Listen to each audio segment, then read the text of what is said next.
78-year-old Linda Morrow arrives early for a prayer meeting at Hilldale Baptist Church in Clarksville, Tennessee. Two women join her. One sits in front, the other right behind. They strike up a conversation. Then it happens. One stranger asks Linda to hold hands and pray together. Her head bowed and eyes closed, Linda is distracted. Cops say the woman behind reaches into her bag, takes out Linda's wallet, and helps herself to the cash and other items. Then she puts the empty wallet back in Linda's bag.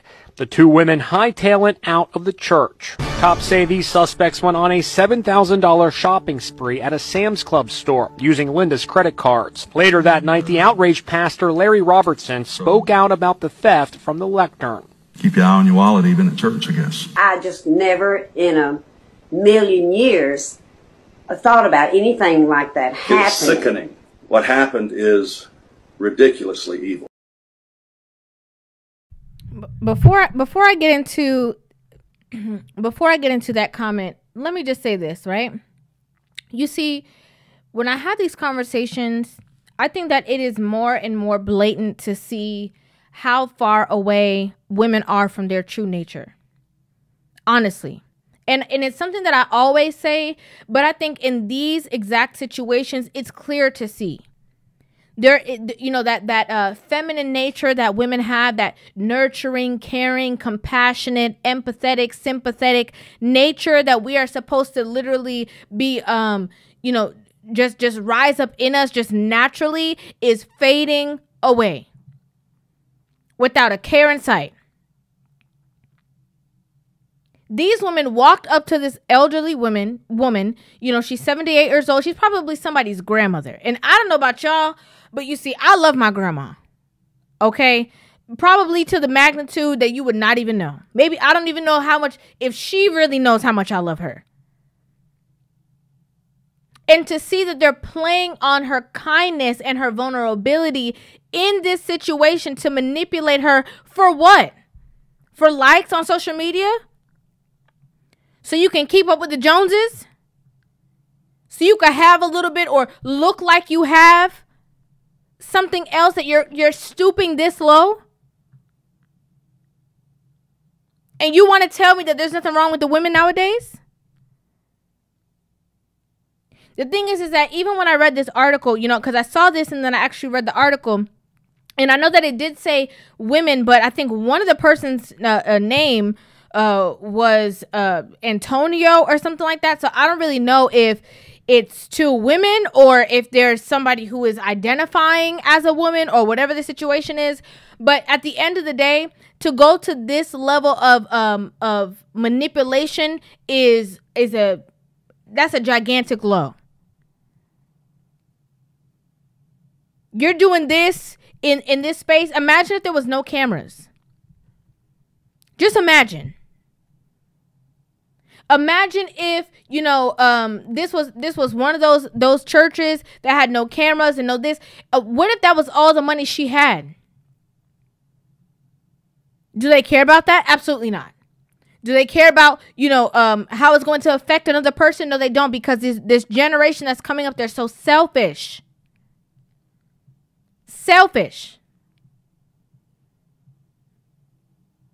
This man, you know, I think he's the pastor of the church is outraged on behalf of this woman.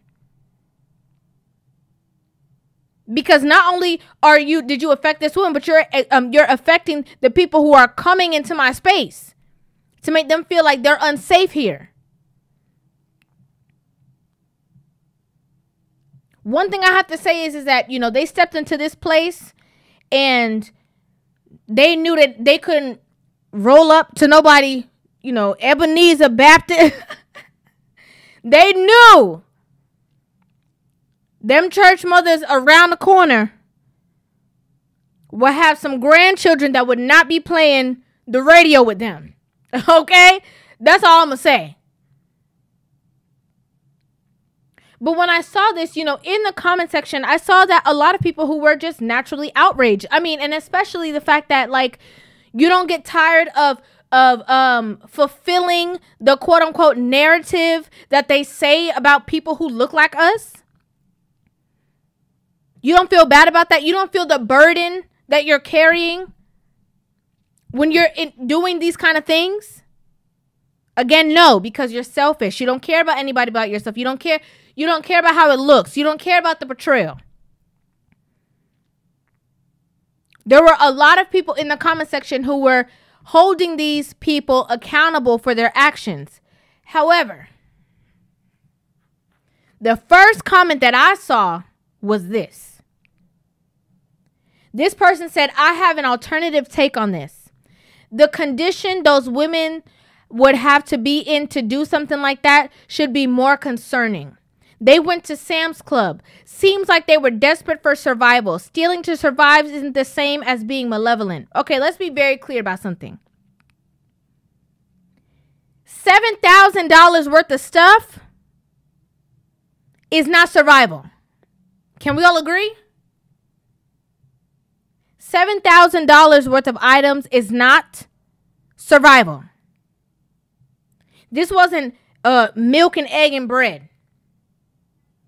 And the same heart that this woman had to lend her hand to them, to pray with them, they could have asked her if it was for means of survival.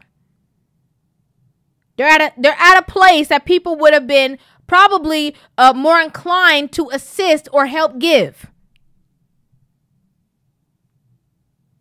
But 428 people liked this comment. And I highlighted that for a reason, because when do we get to a space that just because we see women in a certain situation that are doing things, when do we hold them accountable for their actions instead of taking up for them and all of a sudden making them the victim just because their name is woman?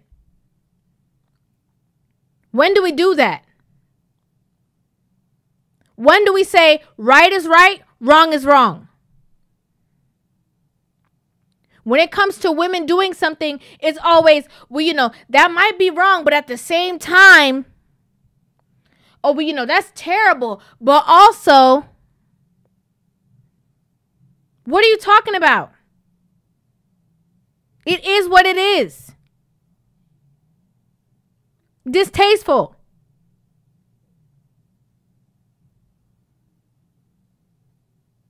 Who are you trying to keep up with?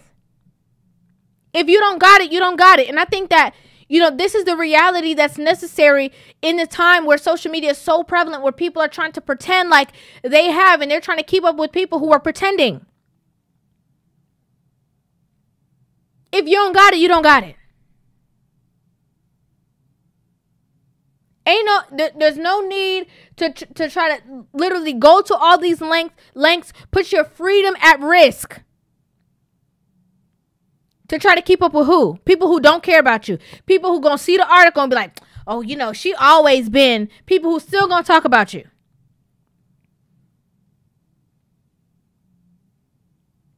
When will enough be enough? Another thing is, if they're going to these levels of manipulation tactics, that they teaming up and tag teaming to do such a heinous thing, imagine how they act when they're in relationships with you. Imagine the lengths that they'll go to. Imagine the things that they'll try to get away with. That's crazy. I'd like to know what you guys think about this in the comment section down below. I would love to hear you guys' opinions on this video. Make sure you guys hit that subscribe button and give this video a thumbs up. And I will see you guys in the next one. Love you.